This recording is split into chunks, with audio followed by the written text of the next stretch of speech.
Welcome to the Big Screen Bols podcast, a podcast where Caleb Kendall and Christian McCright give their reviews and reactions to what's happening on the big screen. They talk about films, TV series, and other forms of media entertainment. Episodes are released every Monday. Be sure to subscribe on your favorite podcast listening platform. Be sure to follow the show's Instagram page at Big Screen Bols Podcast, where new hints and updates will be released about future episodes.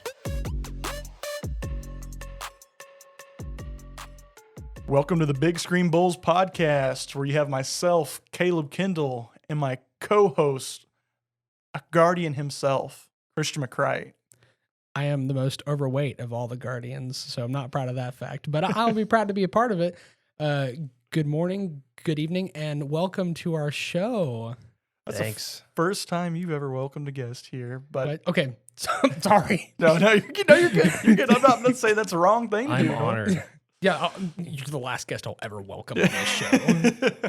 The high evolutionary better mock up himself.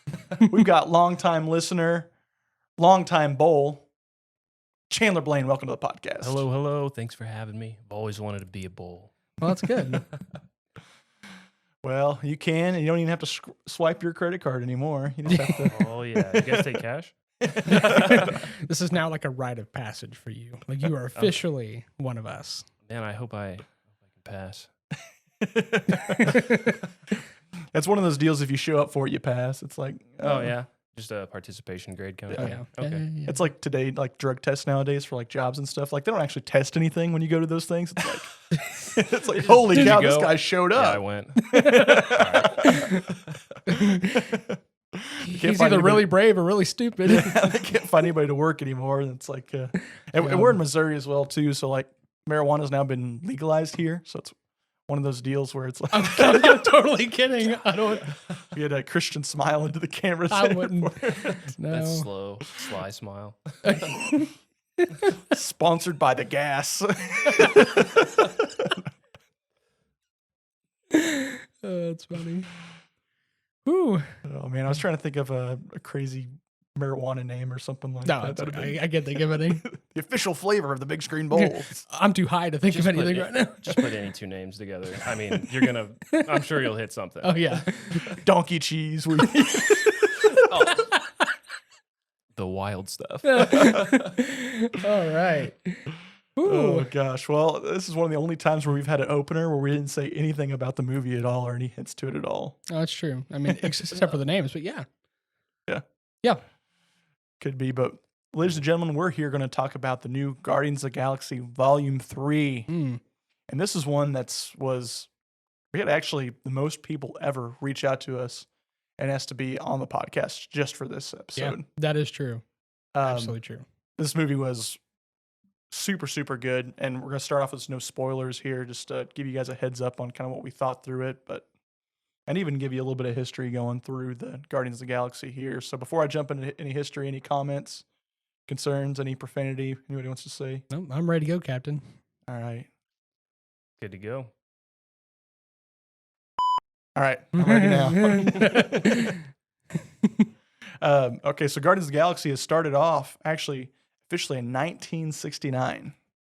1969, it actually wasn't any of the current members of Guardians of the Galaxy were on the first roster.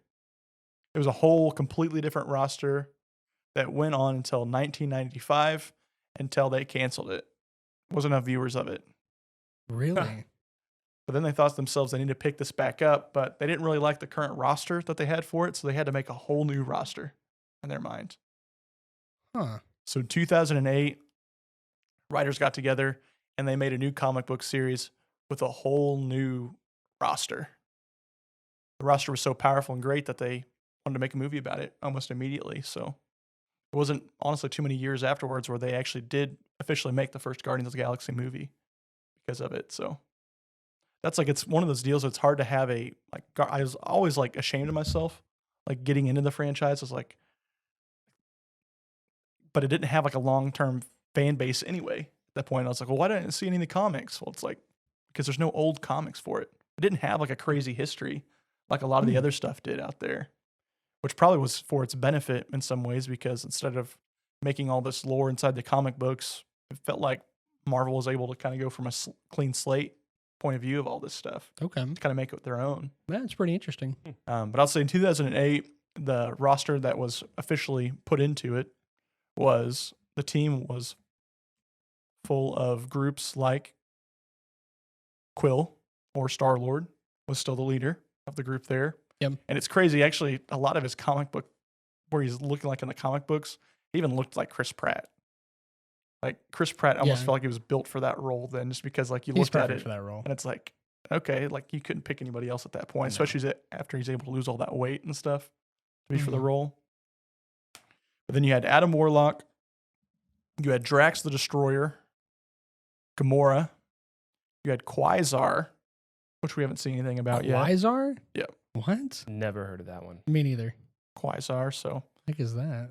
you had Mantis, Groot, and then Rocket Raccoon. And then later installments, Iron Man actually comes and becomes a Guardian of the I Galaxy saw himself. That. I saw that. That blew me away. I have no idea. This yeah. is new information to me. Mhm. So he puts a new suit on. It's like called God Destroyer, and just flies around space and just murking high level beings. So Nice. Dang. Very humble. That's pretty man. cool. yeah, And we'll never get that. well, unless he comes back like a In a Voldemort, dude. multiverse, Yeah, that's the biggest thing. They're just going to keep pulling him back into it. it's the multiverse they except for all the Avengers are the Guardians of the Galaxy, and all the Guardians of the Galaxy are actually Avengers. That'd be kind of interesting. It's out there. It's got to be. I mean, if there's a comic book where the DC heroes and the Marvel heroes get together, then anything's possible, basically. I want to see SpongeBob. I want to see. Oh, now we're SpongeBob talking. versus Thanos, dude. Just insert Patrick there. I'm happy. Just anyway. Oh, it's okay. I'll humor you. That was really good, actually. Oh my gosh. I am inevitable. Sure, buddy. Why don't you claim it? Yes. Yes. Give me the Infinity Stone. The what now? The Infinity Stone. No, the Infinity Stone. No. No. You're warm. You're warm. You're scalding hot. Ah, it burns. I love SpongeBob so much. No. You gotta Endless. hit the I am inevitable, Tubby. Nobody calls me Tubby. Yeah, it's over then. Yeah, definitely. No Man, I gotta contest. see that. Somebody please make a fan animation of that. Oh, Paramount. Death Battle. Paramount, we're coming to you. The Your script only is hope. already written. I did it before I came here today. And people that aren't picking up, we're quoting SpongeBob right now, so we will do a SpongeBob installment later. If you guys do want to comment on some stuff to say when SpongeBob needs to come out, we've already got one in the chamber, but It will be 6 hours long. it will be. Put your favorite episodes. Personally, like actually trying to act out all like 60 different episodes, like from line to line. We have it memorized already. I'm dead serious. I'm actually not kidding. I have a lot of episodes memorized. It's kind of an unhealthy habit, but that's okay. But back to Guardians here. Guardians. Back to Guardians. So last thing we're going to talk about here before we get into first thoughts is going to be the reviews. That's right. Spoiler for free review for this little first part of it. But reviews. What did the public say about this movie? And should we care? IMDb had rated it at an 8.3, which is actually the highest IMDb rating that a Guardians movie has ever gotten. Yeah. All of them were pretty close. They've always been in the 8s, but this is the first one that has actually went above 8.2. So, Wow. It's impressive. Yeah, but the Rotten Tomatoes, though, it's the lowest Rotten Tomato score that a Guardians movie has ever gotten at 82%. Yeah. With the other two being for the second movie being 85% and the first movie being a 92%. Yeah. So we got kind of a mixed bag of reactions on the critics' view of it. So I think that's pretty fair just because all three of these movies have been super enjoyable, in my opinion. This one included as well. This one showed more emotions, I think, than what a few of the other ones did. Yeah. Yeah, it did. I honestly wonder if the rating is lower than the other two based on the fact that it prefaces like there's going to be animal abuse. So I wonder if a lot of people are like more animal rights activists kind, and it's like as soon as that's kind of thing that they maybe just like shut it off because from or it could be other things, because I do have two friends who don't think that this movie is as good as the other two Guardians of the Galaxy movies. So I completely disagree, but we'll get into that more. But anyways, I was just curious. I was like, I wonder if that ever played a factor into that. It might have, but I'm still thinking though, like, again, all these animals were CGI'd. Like, they're not like real animals. It was enough to make me cry. As Yeah, I've not met one person who hasn't been like, oh man, got the tears going.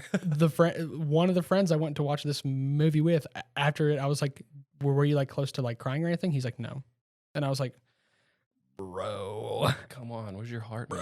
I called the FBI right afterwards. You better watch this guy. You better get this man. He watched Guardians of the Galaxy 3 and he didn't cry. And they're like, what? He's a madman.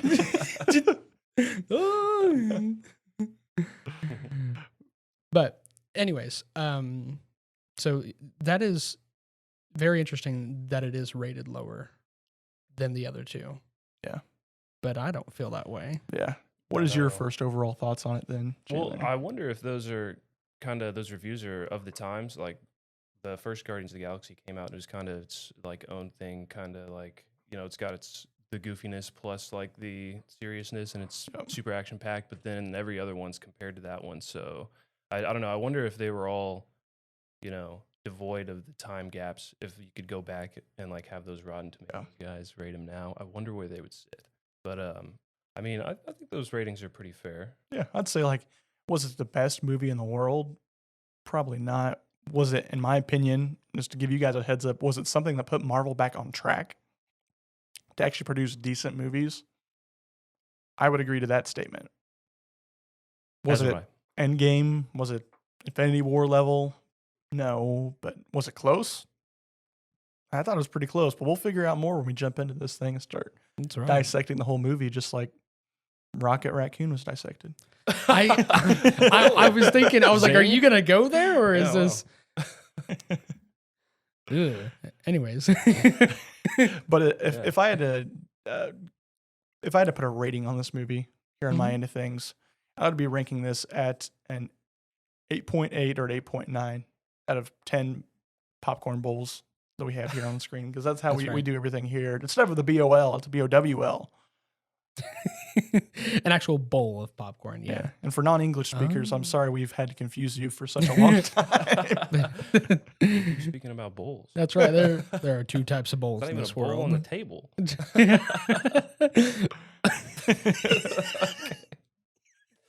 That one got me. That was funny. That's what everybody's been asking. That's what you probably thought the first thing. It's like, why the hell is there not a bowl? That'd be a good one. Just put a bowl in there. Just not a bowl. Not bowl. I don't know. Actually, or put like BOWL on it and like cross it out and just put the hour spelling on it. Merch. Yeah, our original logo for this podcast actually had like the object like in the actual logo. There were two bowls. Oh. They were kind of stuck together, kind of like that.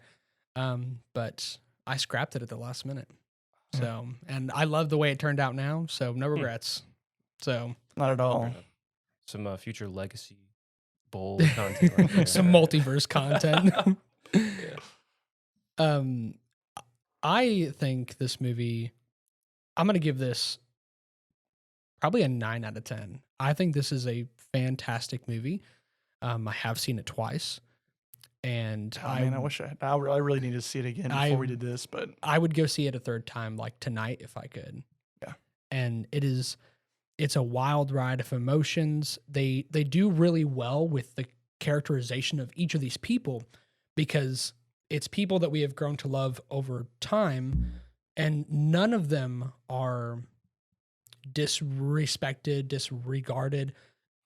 Excuse me. Everybody has something to do. Everyone has something to do. Everyone plays a role, and everyone gets some sort of emotional characterization. Yep.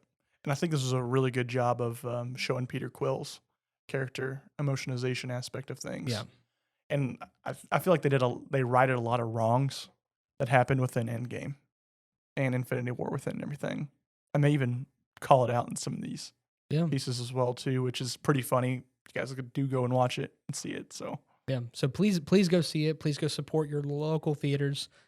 It is definitely worth it. And shout out to Alamo Drafthouse for keep sharing our stories we put on our Instagram and Snapchat and all that. Thank you guys are good guys. You know that. we like you. Thank you. What would you give this movie? I think Kendall hit it on the head. 8.8, 8.9. I think it's just shy of that 9. Yeah. But, Interesting. But yeah, I think it was really good. My comparison to the second one is where it comes out, where that rating comes out. So makes sense. Me sitting over here having the only kind of 9 to myself, being backed in the corner with just me and my own opinion. This is familiar territory. I'm ready for this. I'm down. We're all like 0.1 off from each other. I'm ready to duke it out, bro. It's an 8.9. Well, I think at this moment we're gonna cut through all the spoilers. So if you guys need to jump off, thanks for jumping on the podcast. If you just want to still disregard what I'm saying and still listen in on this, we're gonna get into it here. Number 1, I liked how this movie started off. With Peter drinking? It's not 100% given, but he can quit anytime he wants. Yeah. Right. He could be doing hardcore drugs. We never know. Oh man. But I don't know. It's just like every time you see like a start of like a superhero movie, it's never like a really sad start like this. I feel like it's never like somebody's already in a high level of depression and trying to fight through that at the time. Like I feel like that's new in my opinion. And I really like that aspect of it. And then you have Nebula having to kind of like step up and really see the character of Nebula that they've never done before, like taking care of people. Yeah, people. Yeah, Star-Lord specifically, but like, yeah, I was just kind of a neat opener for it. It is. They play Creep by Radiohead, which I was not familiar with the song when the movie played. And so I went back and listened to it after I'd watched the movie for the first time, listened to it a few times, and I'm like, this is a really good song. Yeah. It is a like a what do you call that? Remix? Not a remix, but somebody else. Oh, wow. It's not the original rehash. band. A cover. Cover. Yeah. Yeah, a cover. Yep. Yes. I think so. And I mean, I guess I wouldn't have known. I guess I wouldn't have known either way. So my bad. But it's a very fitting opening because it opens with Rocket. Like this movie, it's so focused on Rocket, and I'm glad it is because he starts singing along to this song, and this is he's like hummed along to some of the songs in the other movies, but this is one where like you really see him get into the music. Yeah. And the music really helps pull you emotionally into this film. And that's one of the highlights of the film overall is the music. Of course it is. Like everyone expects, the great music from all the Guardians of the Galaxy movies. But I'm not just talking about like 80s, 90s, 2000s hits. I'm talking about just like the score in general. Because there are moments in this movie that are very dark and gruesome. That the music just absolutely is hauntingly good. But that like at the beginning of it's like, well, maybe one of us should touch him. Oh, I'm his brother, or I'm his. Not that way, Drax. No one was talking about that way, Drax. I meant touch him with your powers. Oh, well, we can't do that because that's manipulation. Maybe we should go back to the first one. Gosh, that's so funny. But I don't know. I feel like this movie was one piece that it did well. It felt like it aged with you a little bit, like with some of the audience and stuff. And I think James Gunn is starting to pick that up now. Is that like Marvel fans are now starting to become like teenagers and in some ways like graduating out of like high school in some ways. So it's able to get away with being a little bit more dirtier in some ways. And this edgy. This was the first movie that they were able to say the F word in. That was a superhero movie. So yeah. Score. Yes. That means we can do it here now. MCU 1, Deadpool 6. We're making our way back up, boys. Fighting the good fight.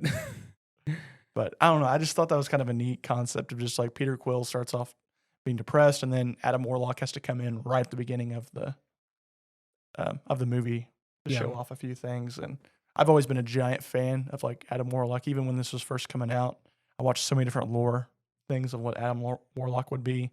He's supposed to be like a Thanos killing, Machine. like superior being or superior race person of some sort. The Sovereign. The Sovereign. Sovereign, yeah. So being able to see him for the first time, I thought the acting was really, really good for him, at least. I know it was supposed to be a little bit goofy at the beginning of it, but you have to nerf him in some ways because you can't just start off with a Thanos. Yeah, make him a man-child. Yeah, Yeah. exactly. Yeah. And then blame it on him like coming out of the cocoon too early. Hmm. I don't know. Made sense. You took him out prematurely, my lord. Actually, I heard a lot of people thought that he was one of the weakest parts of this movie.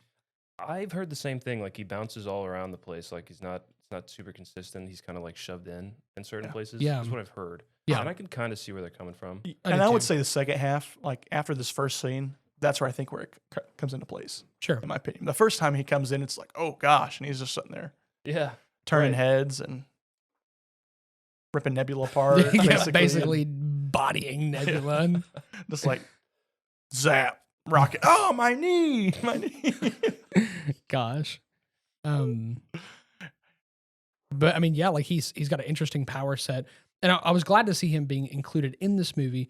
But if you're looking for like a very intense follow-up from the second film, because there's that post-credit scene in the second film where it's like Yeah. they really like hype up his entrance. So if you're looking for it to be like a lot of that, it's not that movie. It's just not. But I'm kind of glad it's not. Yeah. Because I feel like it'd be interesting to see more of him, to see more of his growth, not in this movie, but in future movies. That's what I think too, especially if they make another Guardians where it's the new Guardians of the Galaxy compared to just Oh yeah. Absolutely. I mean, he's kind of set up at the end for that to happen. Yeah. Right. Yeah. And he has an Infinity Stone, right? Oh. And so in comics he has the in Infinity. the so comics he okay, does. okay. the comics he has the Soul Stone in his head. Okay.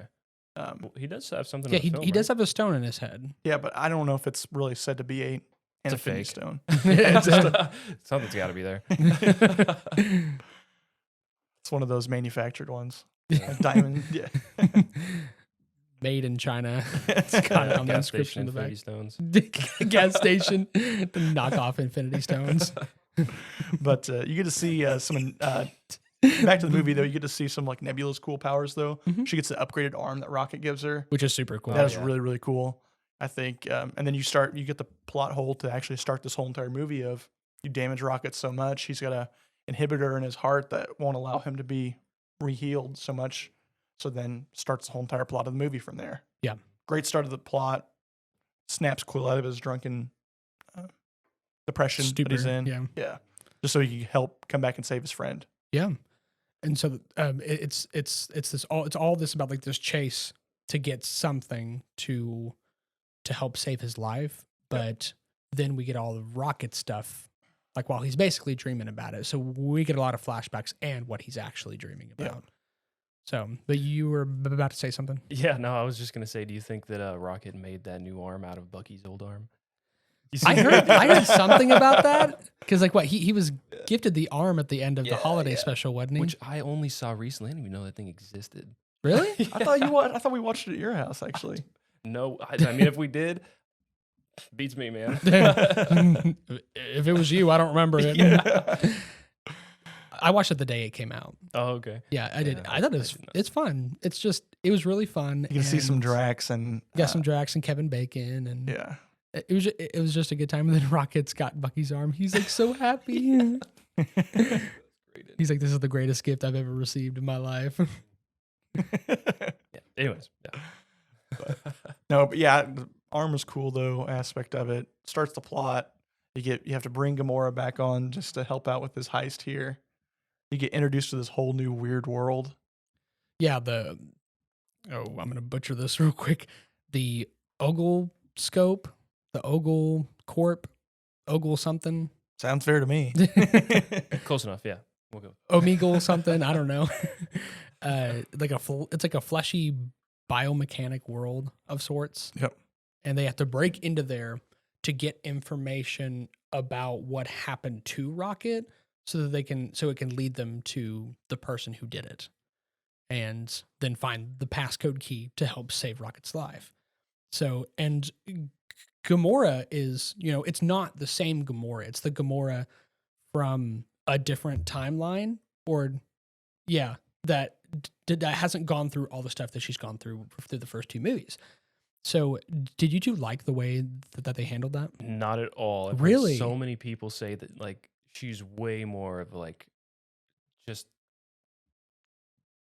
total. She's a total a-hole. Yeah, she's like, kind she of a was bad not person. Even close to that in like the original. Like she was a little bit aggressive, but like man, in this one, she is flying off the handle. Yeah. Yeah. I think it's the same time. Like, you get a Gamora that just like hasn't really gone through the whole aspect of her father slaughtering billions, trillions of people at that point. Like, she's done a little bit of it, but like not to that extent, at least. And she wasn't put into. I don't know. Just I think to myself, at least, what would I be like 2 years ago? Like if I met everybody, like if I didn't meet you in school, like really, really early in school, would we have the same connection that we would now? It's a good question. And like same with you as well too. Oh, Like yeah. if I didn't meet you a couple of years ago, if I met you like today, like would it be the same exact connection we have? And then having somebody who expects you to be like, "What's up? Yeah, it's Hey, like you were my love everything. me." Yeah, yeah, it's like you were my Please everything. love It's like me. yeah, okay, What's like up? Yeah. Mhm. I've never loved anything in my, and that's her Yeah, perspective where is she like came I've never from. loved anything in my life Yeah. at that point. So I'd rather just However, have more of a brotherhood type Right. deal, which that's where she gets pulled into. and like, Mhm. I definitely see your point. Mhm. Like she wasn't really that way in the first movie. Of course, in the first movie with her first encounters, like she was not trying to kill them. She was just trying to get the orb or whatever. And she wasn't as aggressive, but who's to say that because this is a person from a different timeline that it could just be that way? But I think it was more for the theme of the story, which is how the high evolutionary was wanting to make everything perfect, but Rocket tells him, you didn't want to make everything perfect. You just hated things for the way they were. So I think the story of how they handled Gamora in this is kind of a parallel, whereas like Star-Lord wants her to be this, like to be who she was, to be the perfect Gamora that he Oh. saw her as, but she can't be that. And so so he has to be able to accept Yeah. that she's not going to be that this perfect girlfriend, like, and the perfect version of her that he wanted her to be. Yeah. And so although I definitely agree, like there could be a difference. Dang, that was a good point, by the way. I'm going off the rocks here. So I definitely agree, but I do think that they did that mostly for building onto that theme Yeah. overall, so Yeah. that you kind of get hit by it a couple more times. And yeah, you have to make him go through more tragedy. I think that's like where I think Star-Lord shines is in his like shadow times. as Yeah. Oh well. yeah, you could see it in his face whenever Mhm. she was really giving it to him. Yeah, Like, he was yeah. like, oh, this is uncomfortable. And it's like it's almost like it even like treats it like it's a breakup at that point too. I Right. don't know. I think that's just kind of cheeky, and yeah, it's like how many times you've been in situations like where you got to interact with like an ex-girlfriend or Yeah. ex whatever. If they had to up the aggression Yeah. a little bit to get that to act, mesh and be Yeah. cohesive, then Oh. it would work well. honestly, I was, and this is a very hard subject. I'm gonna get real for a moment, so brace yourselves. Ooh. I was Certified thinking of, real like, moment. I was thinking of like, what if your wife had Alzheimer's or dementia and she got to the point where she didn't know who you were? And so like you're expecting her to remember all these things that she just can't. And because of that, like you have to accept it and treat her fairly for how it is rather than to just keep harping on her for who she was. And my grandma has dementia, and I could see over the course of time how she just basically forgot us. She mistook me for my dad. She mistook my sister for my mom. And to watch that, but for like us as a family to see her mind fall apart. knowing who she was and the great person that we perceived her to be, was hard for us to move on and let go of that because that's our memories. That's what we share, but she no longer shared that. Yeah. And I think it's even hard for us as viewers as well, too, pulling back to the Gamora aspect of things. Like, everybody wanted old Gamora back. Yeah. Oh yeah. I think that's like, She's awesome. Yeah. yeah, it was like but she had to kill it off, not just bring it back. I feel like you can't just do that too many times. I feel like they're going to do that with other people in the timeline to bring them back, but I don't know. There's a way to bring it back. And again, does it reset? Does it, in some of those moments as well, too? I think that's where you might be getting at as well, too. Like, was like the second and the first movie, was that all pointless? All the interactions that they had together, like, you almost feel like that all those moments are gone. I mean, yeah, but I think that like it helps add to the fact that there's a realistic quality to these movies where like real actions have real consequences. And so even though it's a fantasy movie or a sci-fi fantasy movie, like what all media, movies, TV shows, no matter what they're about, anime, sci-fi, history, be it whatever, they all share the same thing in common, which is why I love movies, because it's all about people. It's all about how we interact and how it's all about storytelling amongst people, like human thoughts, emotions, and how we perceive the world. So it can be a very tragic thing, but sometimes that tragedy adds to the beauty of what life is. And not to try to jump on you or anything like that. That wasn't the... No, I was just just because it was hard to see Gamora that way. Whenever you're used to that other one, doesn't mean that it wasn't a good, aspect to the movie overall. But, And I thought it made for a lot of good humor moments as well too. Where Definitely. It's like, it's like they're all like trying to enter they're trying to enter that apparatus deal. And it's like Gamora, we blah blah blah. It's like, hey, you're doing the party chat right now. You're like, bro, dude, this is really cringy. I have been listening to everything, and it is painful. That's what it was. That was the comment. It was painful.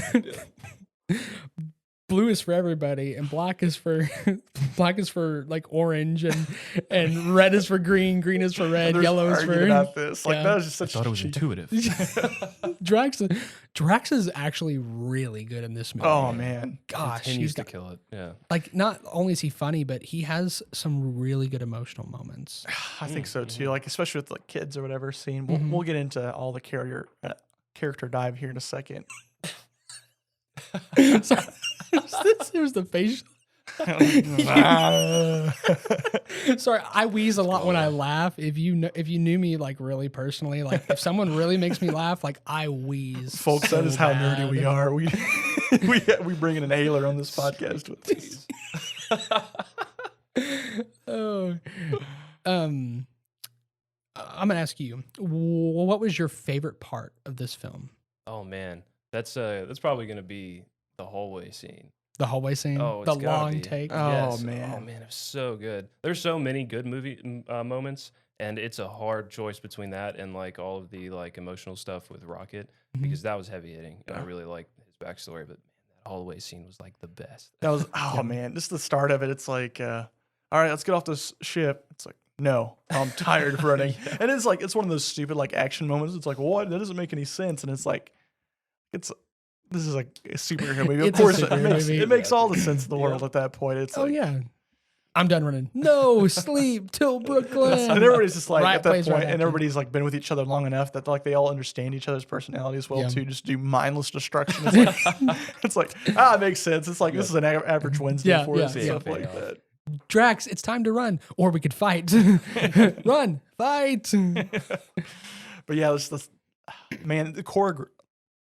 Something like the choreograph of this like whole entire movie in general was just fabulous. That was one of the best choreographed fight scenes I think I've ever seen in a superhero movie ever. And to do it in a long take like that with a lot of CGI, that had to have taken some amount of time and work to be able to pull that off. Yeah. Somebody was a lot better artist than I am. I can't even draw a straight line. That's how I am. I'm like, okay, stay on the line. I love like notebook paper where I can follow the line, the blue lines. Otherwise, I'm lost. Man, sometimes I'll just keep writing, and I'll just like fall off the blocks. Yeah, even those can't save me, man. My paper, I do what I want. Oh, that's funny. No, that was a really what good about- scene. I think that Yeah. was a lot of people's favorite scenes. Yeah. Oh yeah. It might be a safe answer, but man, it was awesome. What about you? What was your favorite? Favorite scene. That's a good question because it's like, do I want to go for something that's more heroic or more tragic? Because I think that I think it's really hard. It's really hard to pick out one scene. This movie, I think this movie is so fantastic. It's really hard to pick out just one. But if I had to, if I absolutely had to, I think my favorite part of this movie is when Rocket and his friends come up with their names. There's something about it that's like so tragic yet so heartwarming at the same time. And you kind of get a hint of how it's going to end for all of them. But for those of you who don't know and are listening to the spoilers, the core of this movie is Rocket Raccoon and his backstory, as we've explained earlier. But he was taken from Earth and he was dissected and altered in so many ways where he became like a super genius basically. And he was able to, he's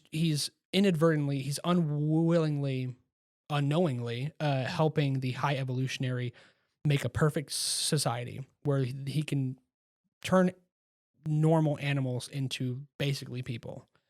Yeah. And I guess that's that's one thing I just had a quarrel with the movie is the high evolutionaries thought of what a perfect society was. yeah, Good. This is your no, time. that's totally fine. I was Yeah. ready to let you go. But he figures out how they can stop allowing like rage to come into these creations. And the high evolutionary gets so mad because he's like, I created you. How are you able to figure it out? Then he spends the rest of his time wanting his creations to be more innovative in thinking. But this whole time, like when Rocket is altered and he's thrown in a cage, he meets like a rabbit who no longer has like any of her limbs. She's like spider-like legs, and a walrus like with like tires for legs, basically, or to wheel himself around, and an otter who got her arms replaced. So his whole thing is he's making friends with them, and then they fall down, and then they start talking about how they're gonna all get onto the new colony, live a good life, see the forever and big beautiful sky, and they make names for themselves, and it's so heartwarming, and it's just it's nice to see him like the way that he came up with his name. He came up with his name as symbolism for what he wanted for his friends, for him and his friends, to leave and to live a good life. Yeah. Anyways, I'm gonna start crying again. Yeah, no, that was it's a good heartbreaking scene. It is. Yeah, all of those ones. Was it Lila, Teefs, and Floor? Floor. Yeah. Yeah. Mhm. I lay on the floor. I know everybody's got them, but mine are the most prominent. The way a walrus. See, I can't talk What a today, whip. ladies and gents. What a walrus. Walgreens. Yeah, what a walrus should sound like. Like some British person. There we go.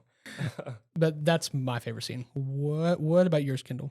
I would say your scene, the scene you mentioned, the hallway scene was my favorite, but just to like touch on something else was also my favorite, just so we're not repeating the same exact thing over and over again. Mhm.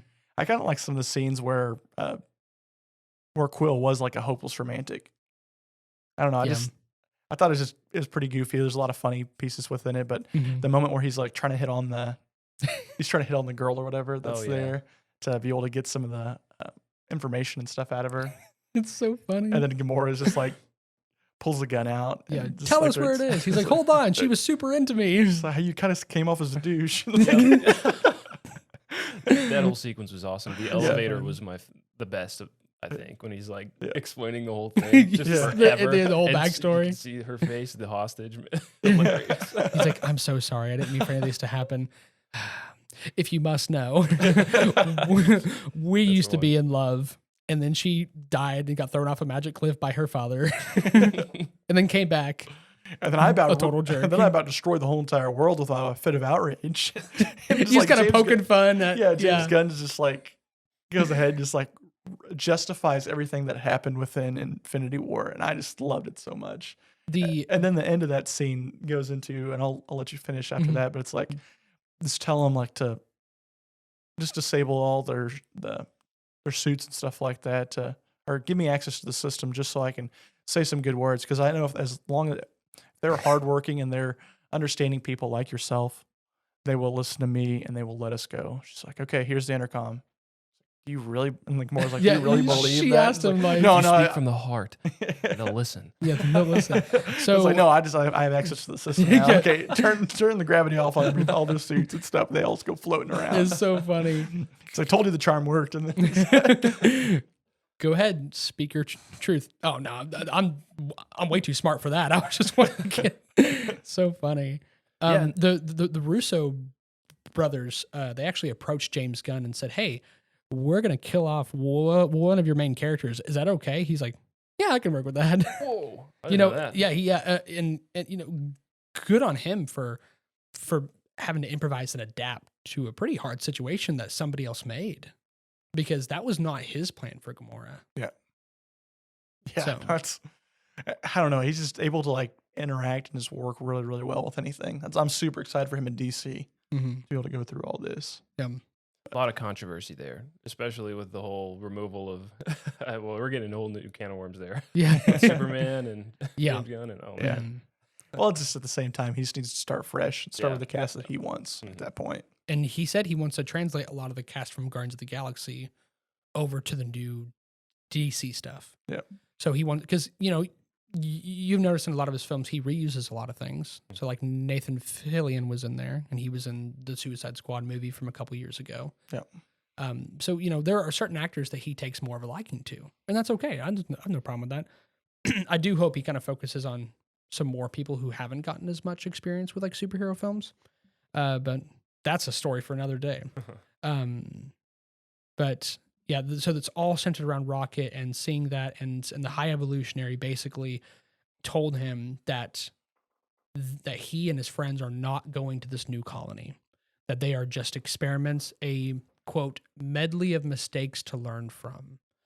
And Rocket takes this horribly. He's been taking parts to try to build a key to get everyone out, and he comes back. He tells them all he's going to escape, and as soon as they do, they all die.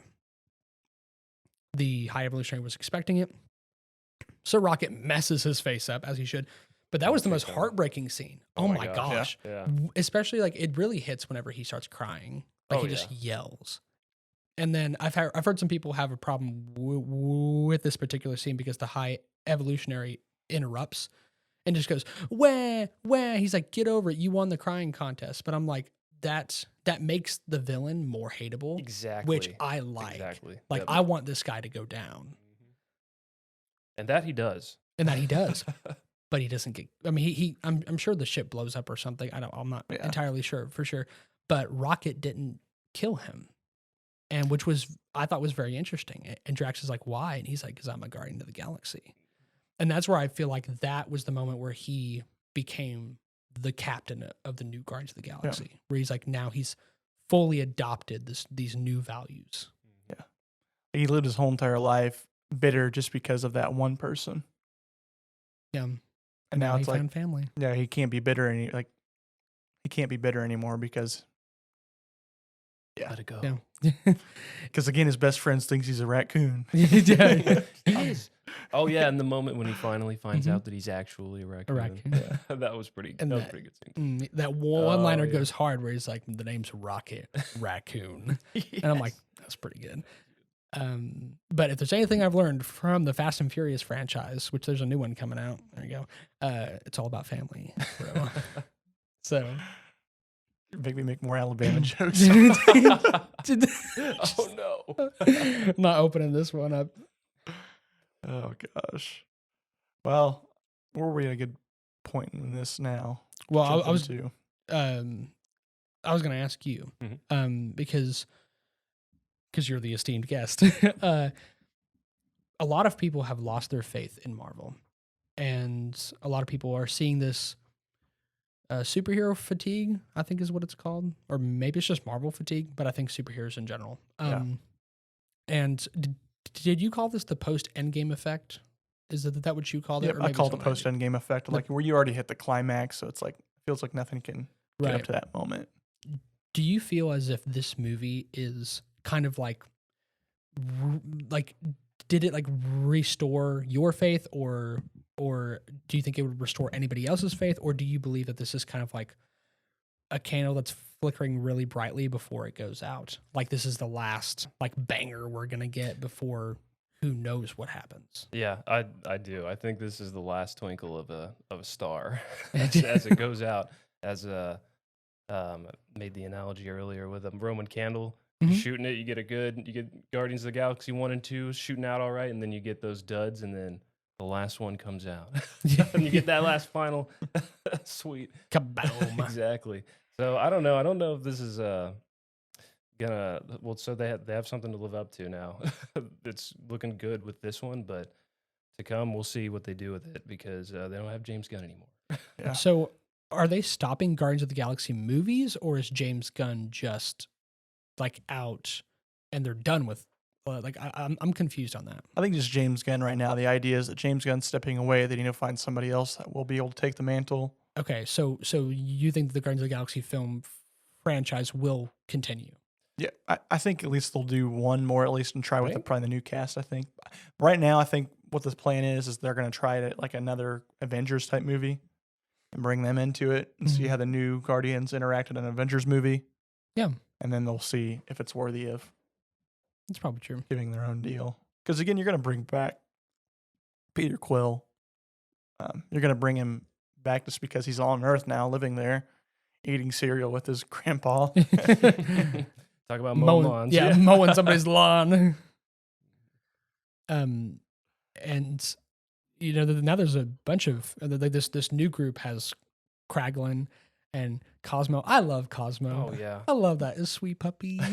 I love dogs. I'm a huge dog person. That's what I was going to ask about to you guys at least is what do you think about the new Guardians at least? Like, I know I think like they can possibly do good together. What's your guys' thoughts? Can this be another Guardians of the Galaxy? And can it have the same chemistry as this group did before? I'm not very familiar with those with the what was that child that they rescued that had the powers? I man. know that she's got a name. Fyravel. That sounds right. That sounds pretty close. Let me know. I They're don't know. Shouting at us. Come on. Yeah. I don't even know the new one. I hate you. I know it starts with a P, Yeah. and then the last word is like -vel, something like that. Okay. But I'm not familiar with the character like at all. Right. So whenever I first saw her on the screen, I was like, "Who is that?" Well, first of all, they all seem pretty busted right now. Like power levels have gone Way up. Yeah, with Kraglin having his arrow back. Yeah. Or, not his arrow now. And then Cosmo and Groot's massive now. Yeah, Groot's like jacked. Yeah. That's what I think. That's what Groot was meant to be like in the comics as well Oh, too. yeah. Was meant to be this like behemoth A where like he can monster. like go underneath the Body ground. Like people. he can just do the throughout some Naruto. There's some No. some Wood planet style. wood style GT type stuff. The woodland emergent, yeah, something like that where he's able to. Hashirama in him. There we go. Groot the Rock Johnson is what he is basically. Oh yeah. But yeah, I'm not Groot the familiar. Jinchuriki of. Did you look up you know. the name of them? I was trying to do a little bit there. It was a little bit. It was throwing some haywire stuff there. Oh, please, if I get it right, Oh man. I'm down. Not even trying. Score, bro. To fill in the gap while he's doing that. Yeah. Cosmo, I thought was a great addition, and it's very cute because you know it's like she's so fixated on being a good dog, which I think is just so good for like a dog type character. Her powers are actually pretty busted. Yeah, I was gonna say she could hold two spaceships together and create a seal. That was pretty. That was a good scene. And that's actually another thing. What did you think about? But yeah, Cosmo. No, you're totally fine. Love Cosmo. But that another part that I thought was kind of silly Mhm. is Star-Lord's flying across after he went back to go grab his cassette tape, to give Yeah. the rocket at the end. why doesn't he have his usual gear? Like, I know they took that out of the movie. That's a good question. It's like, I don't know. I did feel hear like if he people had- complain about that actually. And now that I remember, like there were some people who were like, "Where are his rocket boots? Yeah, rocket Where's boots and his his helmet. his like, detachable helmet?" I actually thought, man, this movie would have been a 10 out of 10 if I was behind the helm of most of this movie. Sorry, I don't mean that arrogantly. I'm saying if 90% of the movie was already made and I got to change a few things, I think it would have been a 10 out of 10. But You got it. Huh? Phyla Bell. Oh, Ooh. Phyla? I was slightly off. I said Phyra. oh, that is so close. But man, I was close. Look at that, ladies and gentlemen.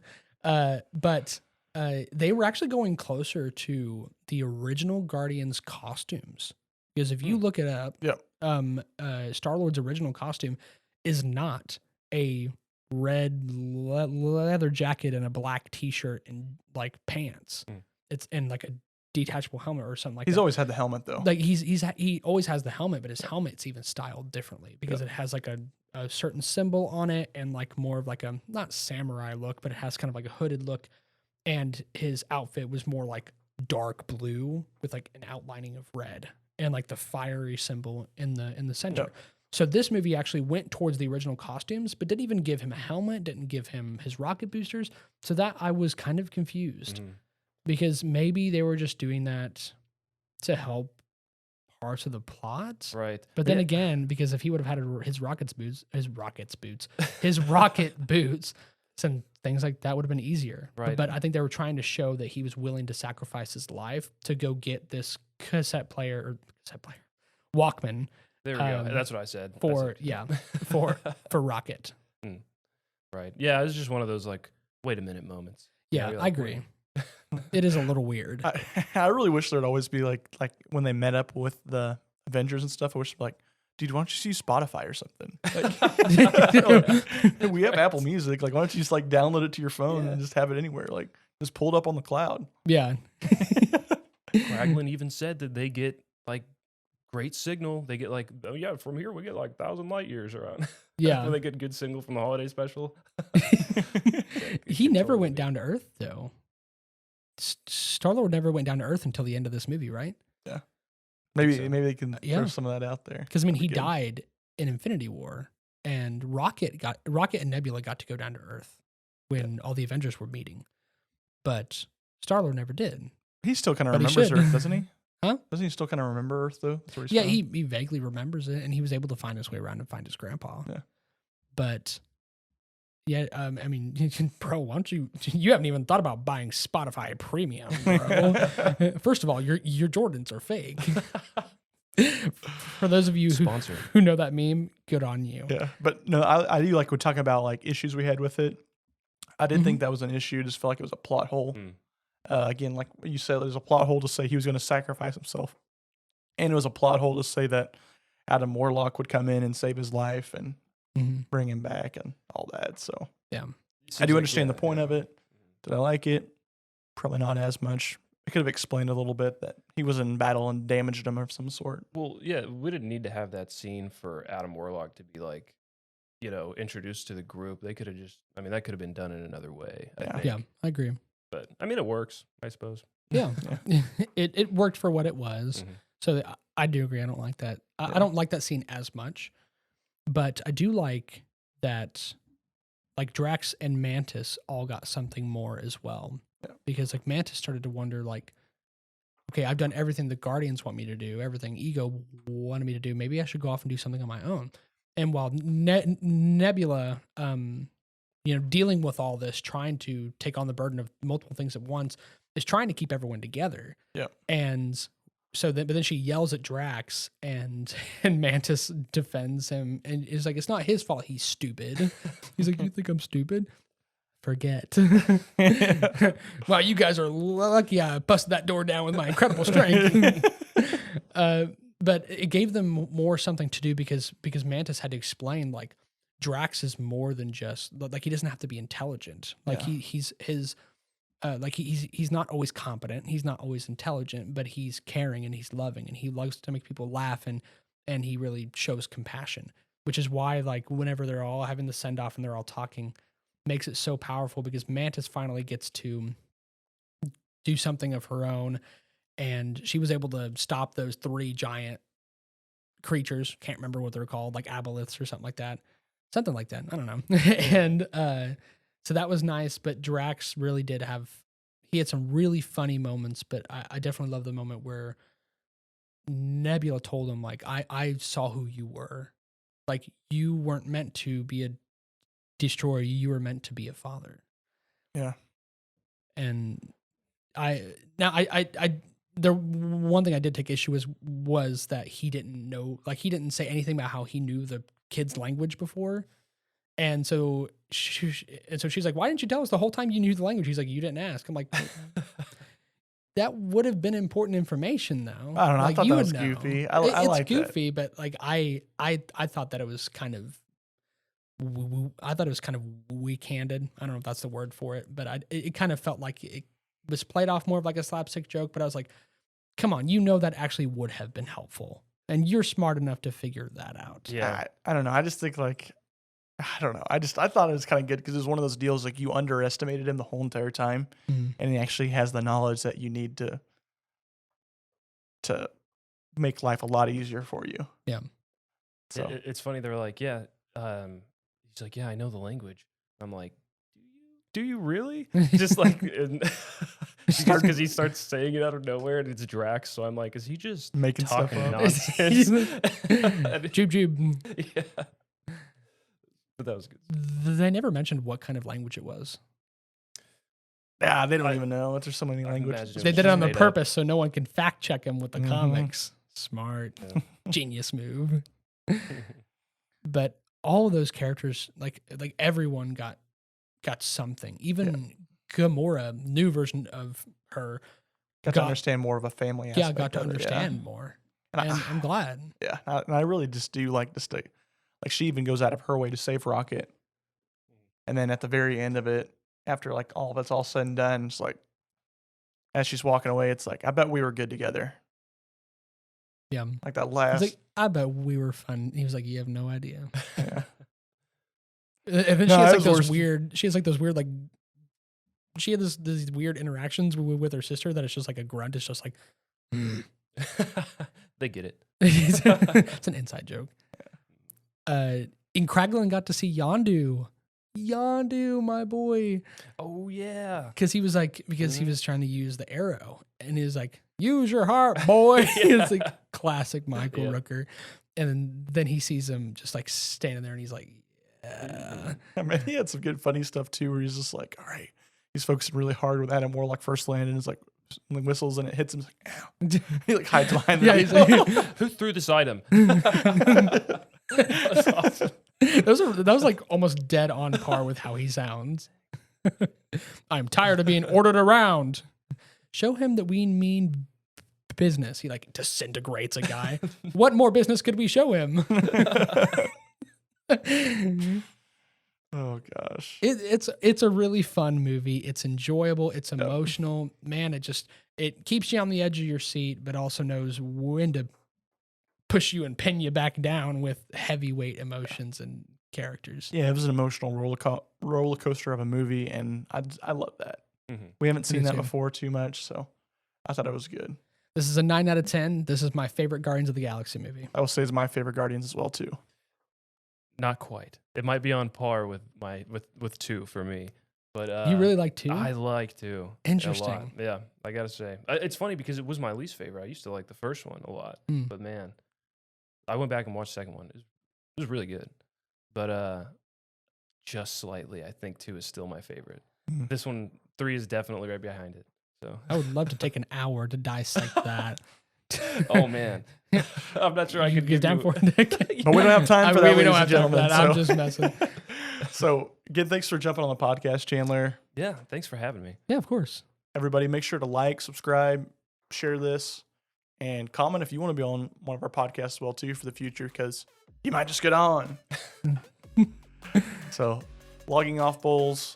Have a great rest of the week. See ya.